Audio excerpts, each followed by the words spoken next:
السلام علیکم ورحمت الله وبرکاته.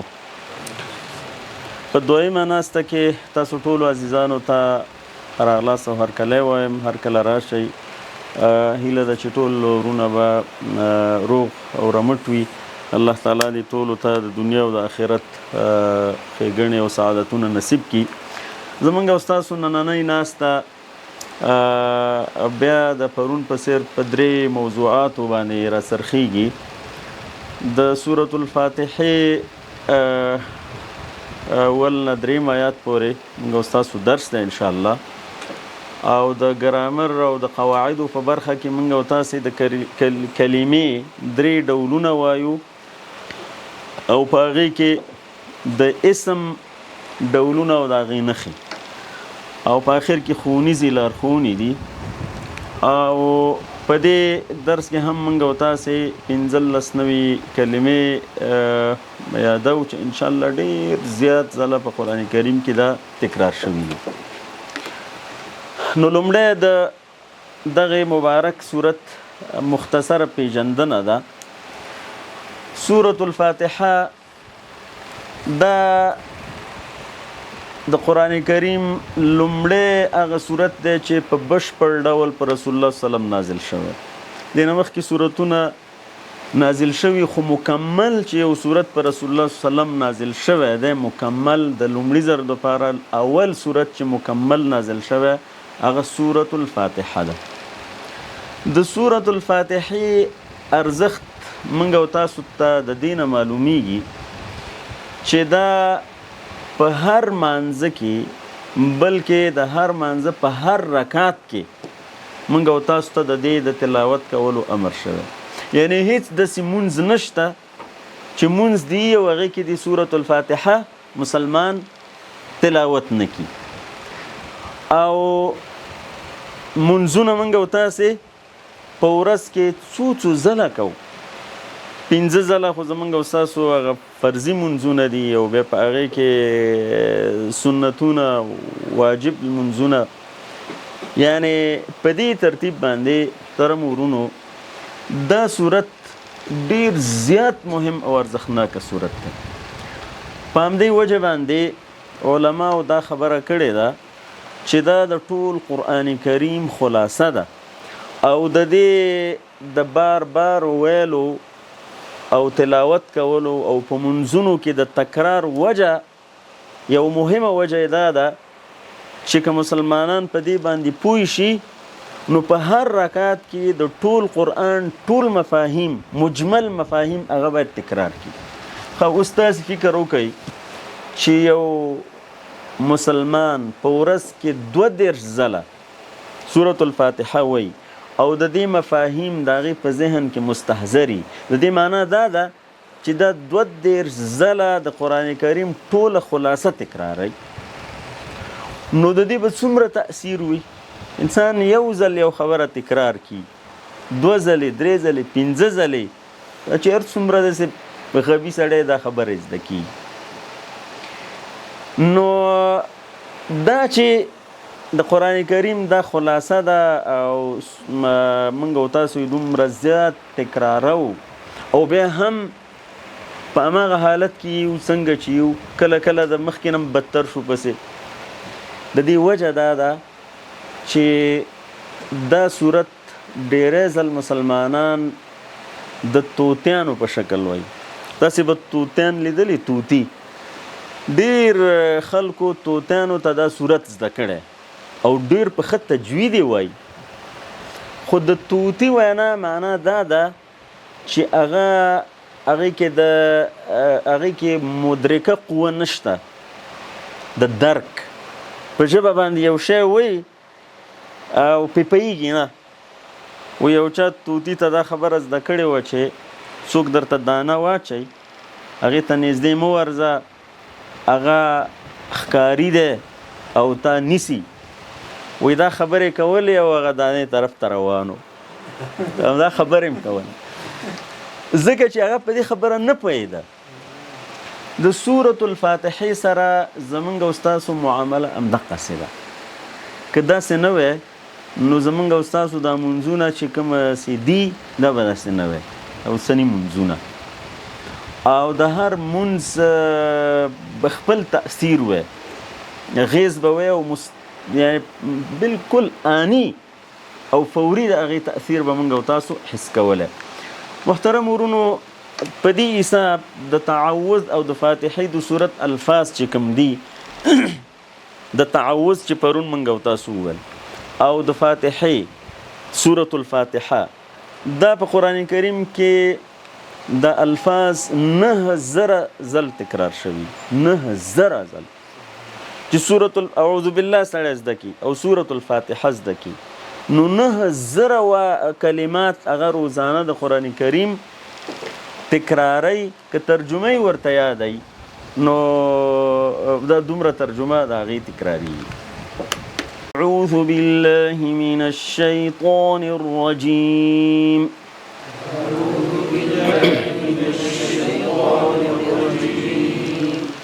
بسم الله الرحمن الرحيم بسم الله الرحمن الرحيم الحمد لله رب العالمين الحمد لله رب العالمين الرحمن الرحيم الرحمن الرحيم دا کله چې انسان الله تاسو دا صنفونه درلودل نو دا به په ټولو تکراروئ.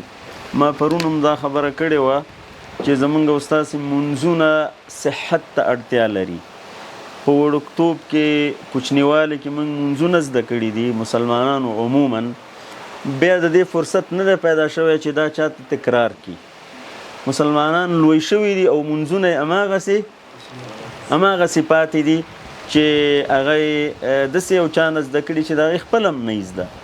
نو ډېرو ځایانو کې اشتباهات شته چې د هغې اصلاح ته اړتیا ده.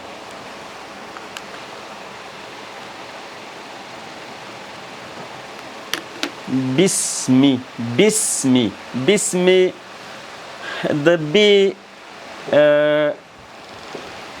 یو معنا په ده په فارسی کې موږ د هغې ترجمه کوو با په اسم معنا نوم موږ او تاسو اسم پیژنو اسم ما فلانی زما نوم د اسم جمع اسماء دا اسم او اسماء په قرآن کریم کې 9 ځله وال راغلي اسم او اسماء موږ او تاسو ډېر وایو اسماء الحسنى وعلم آدم الاسماء اسم اسماء الله بسمي پنوم الله د الله جل وعلا شانه مبارک نوم په اړه پرون من خبره کړې وه په اعوذ بالله. خلاصه یې دا وه چې دا هغه مبارک او عظیم الشان نوم او بابرکته اسم دی چې د صفات د کمال ټول صفات دې ته ځانګړي دي او د عیب او د نقص د کمی ټول صفات د دین نفي دي. حی قیوم ذات ده او واجب الوجود ده دا غینه پرته ټول مخلوقات ممکن الوجود دي که موجود وي دا غي په پاچایي کې څه زیاتی نه راځي او که موجود نه وي دا غي په پاچایي کې څه کمیه نه راځي. دا مبارک ذات او مبارک نوم. الرحمن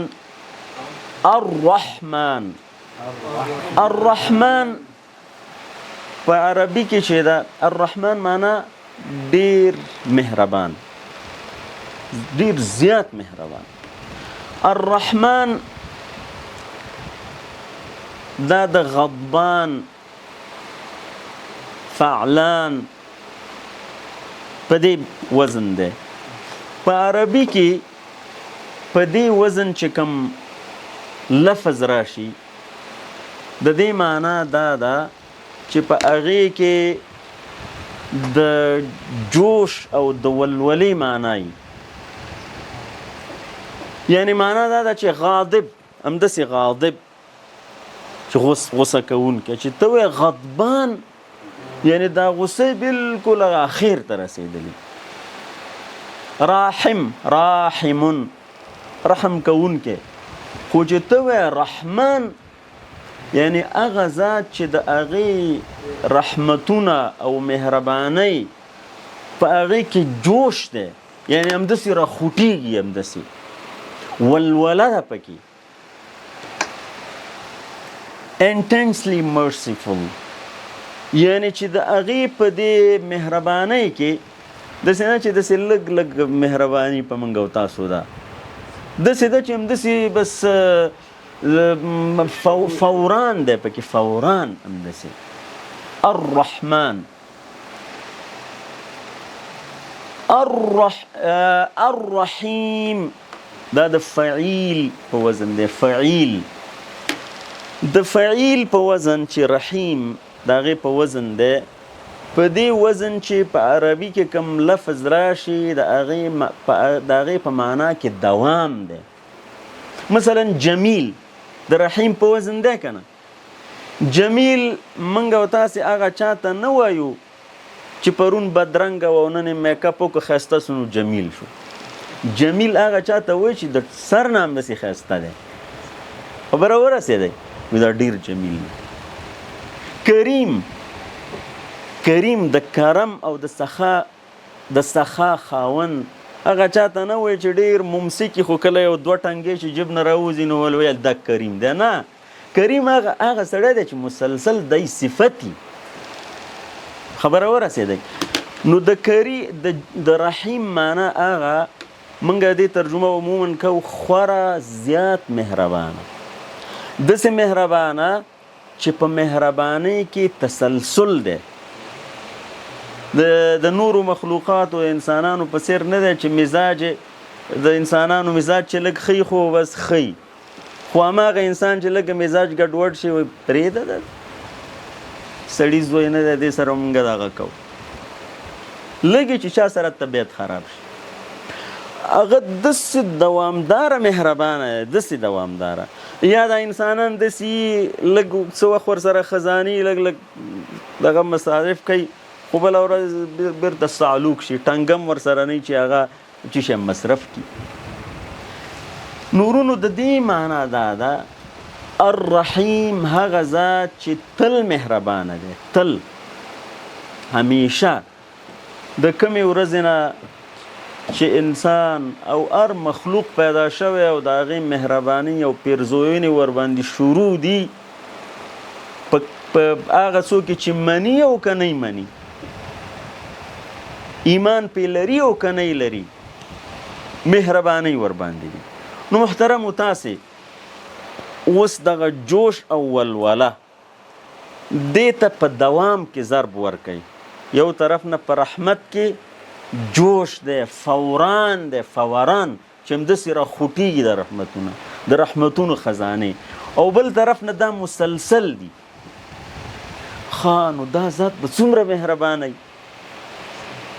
یعنی دا په دې تصور چې الرحمن الرحیم موږ او تاسو وایو یعنی هغه ټول غمونه او هغه ټولې ستونزې او هغه ټول تشویشونه فورا رفع شي چې د الله بنده داسې ذات سره معامله ده چې په رحمت او مهربانۍ او شفقت کې جوش دی ولوله ده او رحمت او مهرباني هم داسې مسلسله ده انقطاع نه لري داسې ذات سره چا معامله یي نو هغه به یېرېږي چې شي ته هغه تشویش چې شي ته کوي هغه مایوسه کېږي څنګه الرحمن الرحیم دا دواړه صفتونه ذکر شو د عربي دا قاعده ده محترمو کله چې د یو شي غواړې چې ته د هغې مبالغه ذکر کړې دا رحمان او رحیم دواړه یو ماده راحمیم یوه ماده ده نو د عربي قاعده دا ده چې کله یو صفت یا په یو اسلوب دغه نشي د هماغې مادې نه بل صفت راوړل کېږي چې هغه مبالغه کې هغه اخیری حد پورې د هغې معنا افاده شي. د سورة الفاتحې آغاز د دینه شوی بسم الله الرحمن الرحیم. مسلمان چې مونځ کوي او همدا شروع کړي چې بسم اعوذ بالله خو مخکې زده کړي پرون یې ویلې ده او بیا دا بسم الله الرحمن الرحیم ووایي په نوم د هغه ذات چې هغه ډیر زیات مهربانه دی چې په مهربانۍ او شفقت او رحم کې ولوله ده، فوران دی او جوش دی او دا مهرباني هیڅ قطع کیږي نه. په دې تصور چې سړی دا بسم الله وایي او دا د مونځ آغاز کوي د هغې مونځ کې یو بېل خوند پیدا کیږي چې د داسې مهربان ذات مخې ته ولاړ. محترمو، مهربانه ذات هغه خو داسې دی چې زمونږ او ستاسې دا ټول ضرورتونه او اړتیاوې دا په ډیره مینه پوره کوي.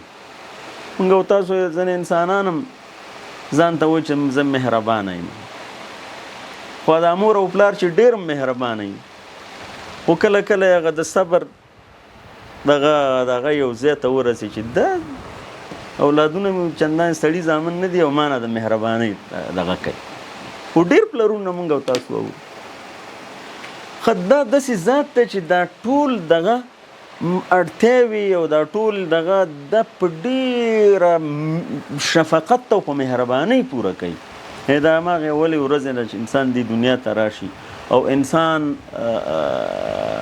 د مهربانۍ احساس کی نو بیا هغې ته یعنې دا چې دې دنیا ته راځي شل و شوټ نه یې راغلی، بې غوږونو نه دی، بې سترګو نه دی، بې ژبې او بې خولې نه دی، دا چې راځي دا ټول شیان یې ورته ورکړي دي.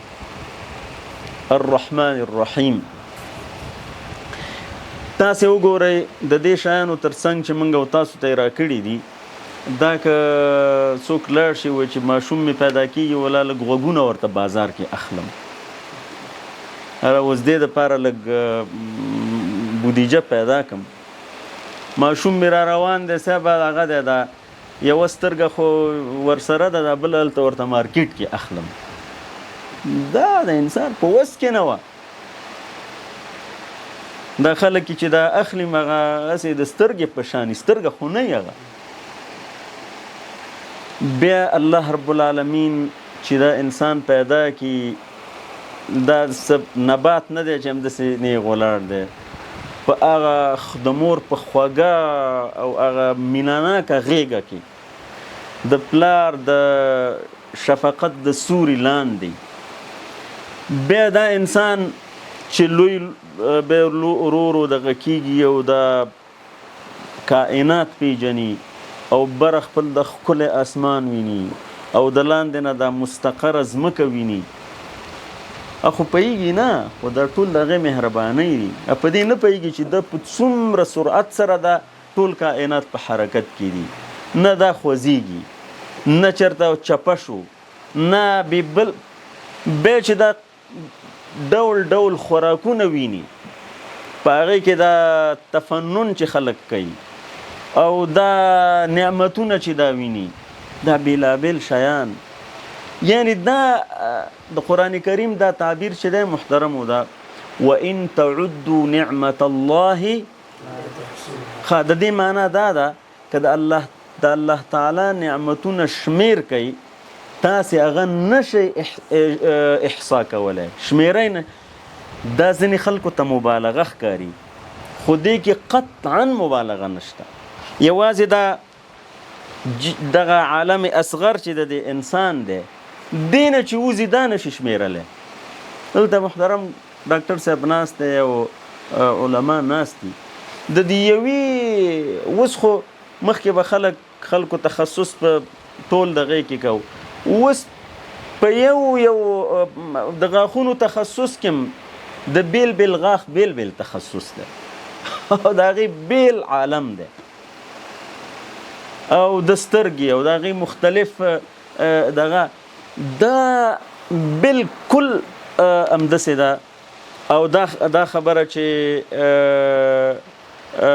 ولو ان ما في الارض من شجره اقلام والبحر يمده من بعده 7 أبحر ما نفدت كلمات الله. دا ټول د ځمکې په سر دا ټولې ونې چې دا قطع شي او دینه قلمونه جوړ شي او دا بحرونه چې ګوري دا بحرونه او دغسې نور بحرونه و چنده دا به ختم شي چې دا رنګ شي خو د الله تعالی کلمات نه ختمیږي. محترم دا الله تعالی د عظمت او د هغې د مهربانۍ که سرمایه‌دارانو خو به لږه ګزاره کوله اوبه به یې په بیه اخیستلی شوی اب هم څومره به یې اخیستی وی. دا د اوبو نعمت چې کوم دی داسې اوس کو په سر یې راواړه او فکر کو چې دا هم داسې یو شی و او هغه هم که دا دغه خو به خیر د اکسیجن سره به هم څه کولی ښه د ورځ اوبو خو به یو ورځ ګزاره وکړي یو ورځ که ډېر دغه شي یو 2-3 ورځو پورې. اکسیجن خو د یوې دقیقې نه زیات انسان ګزاره نشي کولی. یوه لحظه که ټولو حجراتو ته اکسیجن ونه رسي هغه انسان تلف کېږي. ښه که دا په بیه وی مونږ او تاسو به څه کول. دا الرحمن او الرحیم کې چې دا د مبالغې خبره ده همدغسې ده او دا مسلسل همداسې دا نعمتونه دي مسلسل د الله تعالی د نعمتونه دي. محترمو د دې آیات د بسم الله الرحمن الرحیم د دې آیات یو پیغام دا دی چې مسلمان د هر کار کولو نه مخکې د الله تعالی په نوم پیل وکړي. دا موږ سورة الفاتحه پیل کوو نو چې بسم الله الرحمن الرحیم ځینې علما وایي چې دا آیات دا بسم الله د دې سورة الفاتحه یو آیات دی او د همدې سره دا 7 آیتونه دي.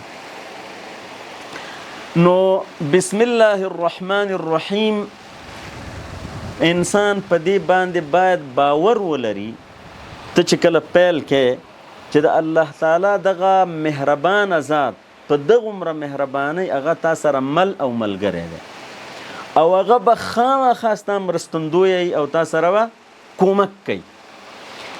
محترمو د الله تعالی په صفتونو کې چې انسان څومره غور او تفکر وکړي په هماغه اندازه د هغې ایمان غښتلی کېږي او په هماغه کچه د هغې صفت تأثیر او اغیز پیدا کېږي.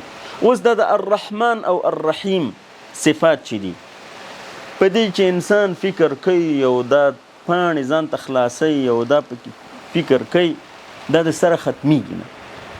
څومره چې انسان فکر کوي او بیا بسم الله وایي بسم الله د الله تعالی په نوم. محترمو وایي چې بسم الله په بسم الله باندې تاسې کوم کار پیل که خامخا به تاسې ته دا ګټه رسي چې په هغې کار کې به برکت الله پاک پیدا کوي ځکه دا مبارک نوم دی. دویمه ګټه به دا رسیږي چې د ډیرو بدو کارونو نه به انسان محفوظ پاتې کېږي. دا په دې معنا ده چې عموما چې انسان بسم الله وایي خو ښه کار کوي که نه داسې نه کوي چې یو ځای کې غلا کوي وایي چې بسم الله یا د یو چا جب وایي چې وایي بسم الله به هغه ځای کې وایي چې کار څنګه نو معنا دا چې ډیرو ناروا کارونو نه به هر کار چې کوي نو په بسم الله چې کوي خو صحیح کار به کوي په غلط کار خو څوک بسم الله نه کوي نو معنا دا ده چې ډیر بد کارونو نه به په بسم الله انسان خلاصیږي. او دریمه ګټه یې دا ده چې به بسم الله انسان د یو کار پیل وکړي تل به د درست او صحیح ځای نه پیل کوي. موږ او تاسو انسانان ډیر ځلې داسې په شش و پنج کې مبتلا شو چې دا کار وکم او که وی نه کم، تعلیم ته ادامه ورکم که واده وکم، سفر وکم او که وی نه کم، او دا تجارت د فلانی سره وکم او که وی نه کم.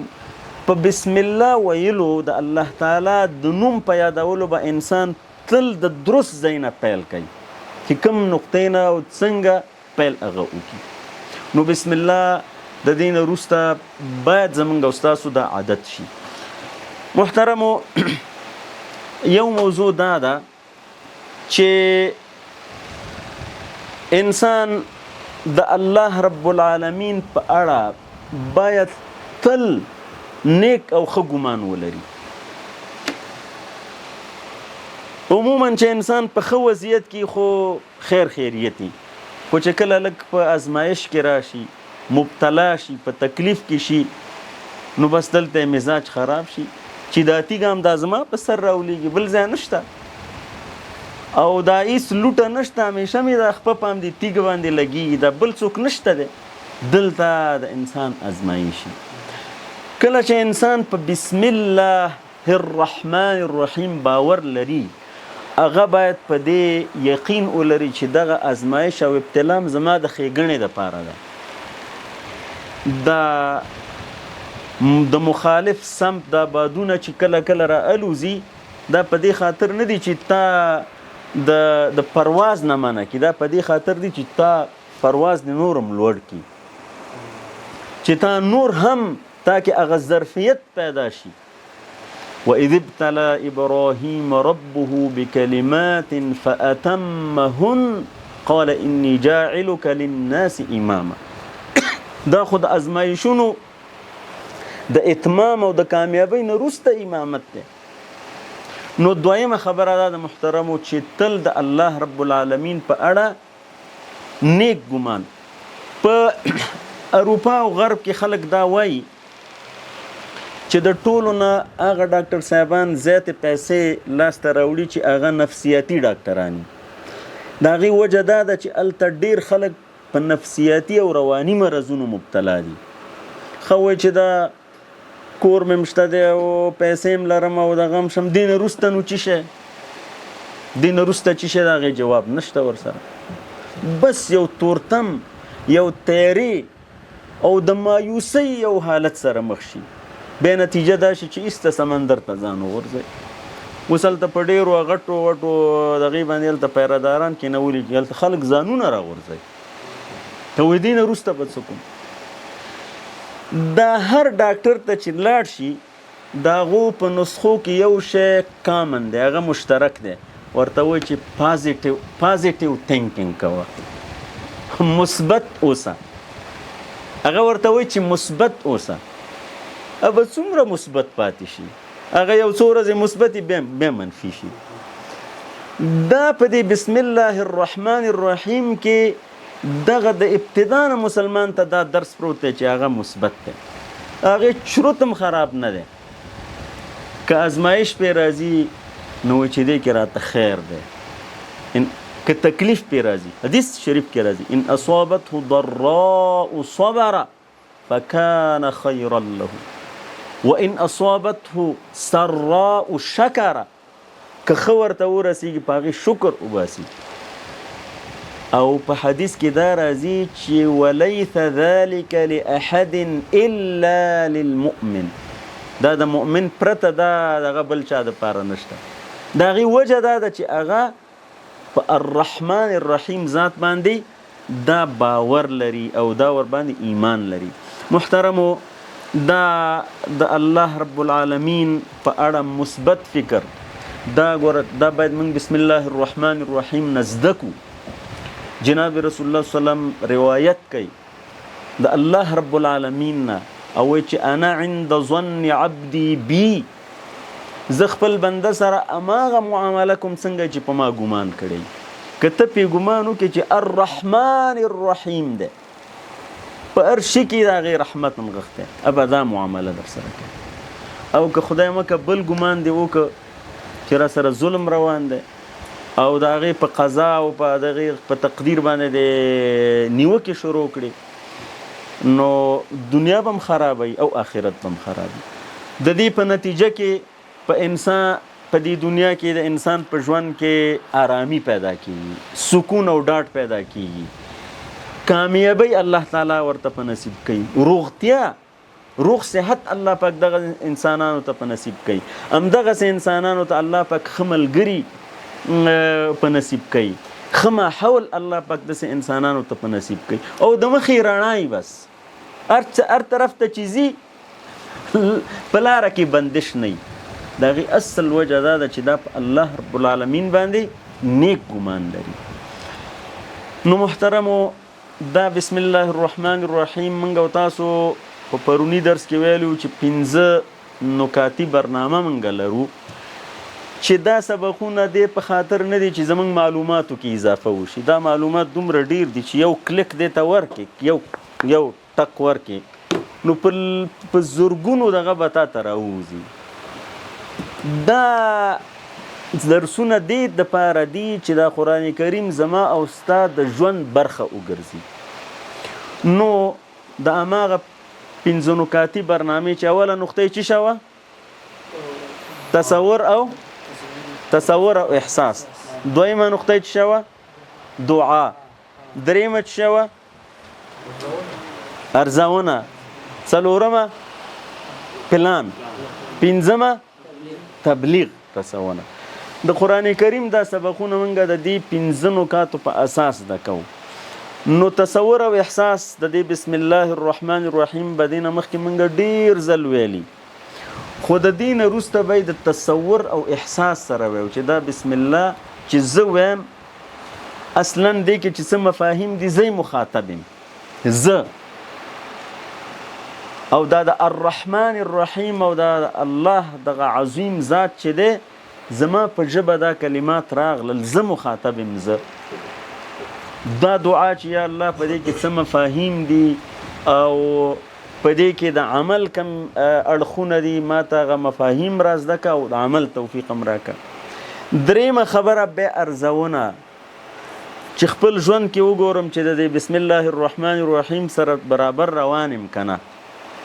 که چېرته کمی نو بیا څلورمه خبره پلان چې دا کمی باید څه شي د رفع شي، چې دا یو ور الرحمن الرحیم په دې بسم الله کې ویم او یو ځل بیا الرحمن الرحیم مستقل بالآیات دی. دا همداسې طوطي غوندې ویم که نه څه معنا او مفهوم راته لري او دا د دې مفهوم په نتیجه کې چې ما کې څه بدلون راغی دا خبره سبا بل ته رسول. ځکه چې اصلا خو خبره دا ده چې یو قرآني ټولنه منځته راشي او دا قرآني ټولنه پرته د دې نه منځته نه راځي چې کومه خبره ما او تا زده کړو هغه بل ته ورسو. نو اوس دا بسم الله الرحمن الرحیم د همدې تصور او دعا او احساس سره وایو او نو تاسو ما سره تکرار کړئ. بسم الله الرحمن الرحیم.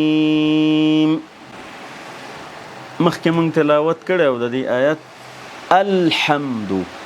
الحمد حامیم دال الحمد د دینه اخستل شوی. الحمد په قرآن کریم کې دا الحمد لفظ 2 ځله راغلی، عفوا 3 ځله. د دې دوه معناګانې دي. یوه معنا یې ټول تعریفونه او ستاینه، ټول تعریفونه او ټول ستاینې. دویمه معنا یې ده شکر او د شکر ټول ډولونه.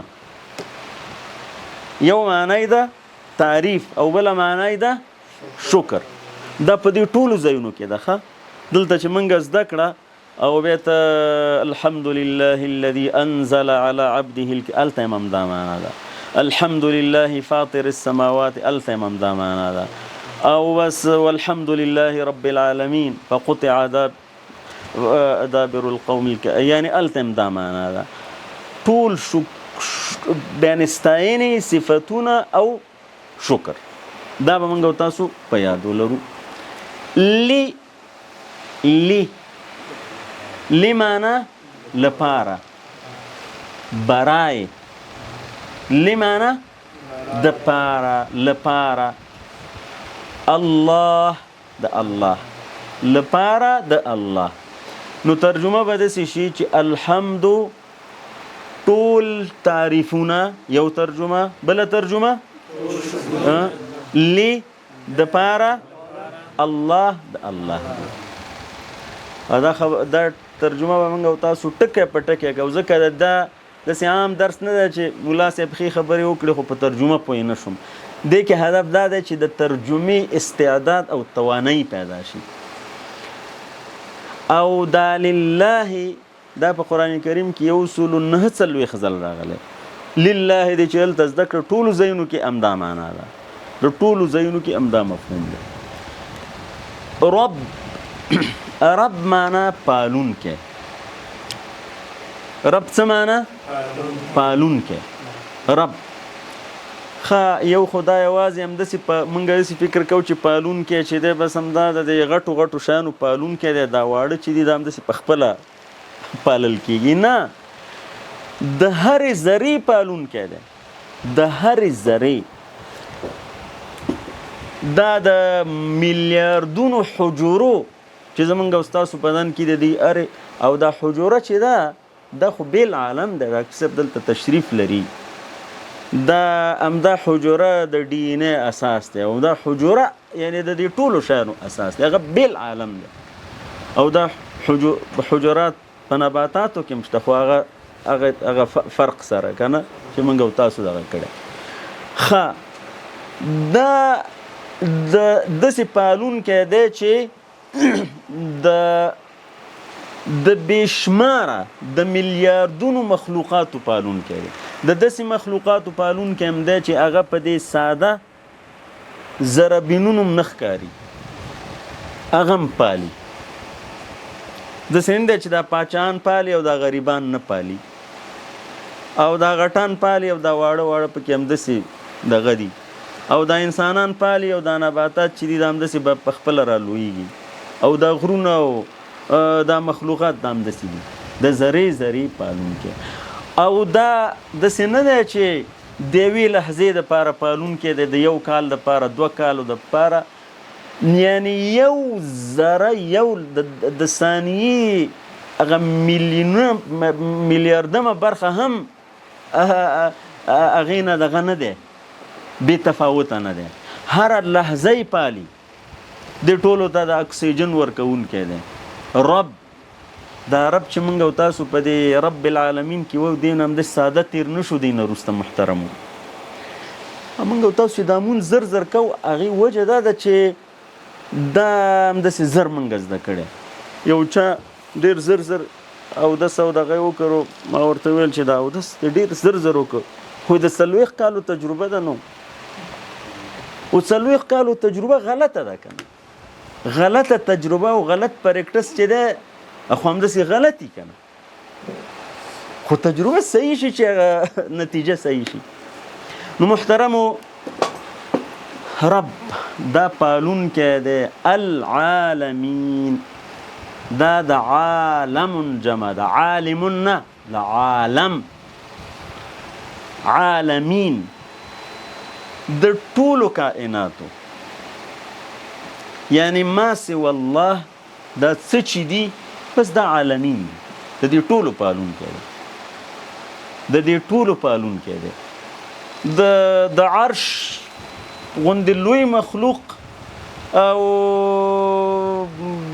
کوچنی ترین ذره د ذرې غوندې مخلوق د دې ټولو پالونکی دی د دې ټولو پالونکی دی ښه عالم مونږ او تاسو په خپله ژبه کې استفاده کوو په پښتو کې استفاده کوو په فارسي کې انسانانو عالم او د پیریانو عالم او د فرښتو عالم او خو چې قرآن شریف ته راشو وی ولا مونږ په ترجمه نه پوهېږو ته پې ښه پوهېږې ځان پې نه پوهېږې کله دې داسې په غور دا ویلی نه دی او د دې فرصت نه دی پیدا شوی محترمو دا ترجمه ځل تاسې ما سره وکړئ الحمدو ترجمه زه عربي ویم تاسو ترجمه وکړئ الحمدو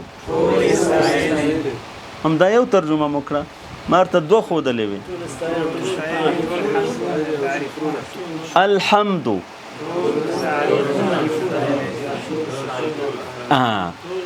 لی الله ربي العالمين ماشاء الله. محترم، زه تاسو ته یو خبره وکړم.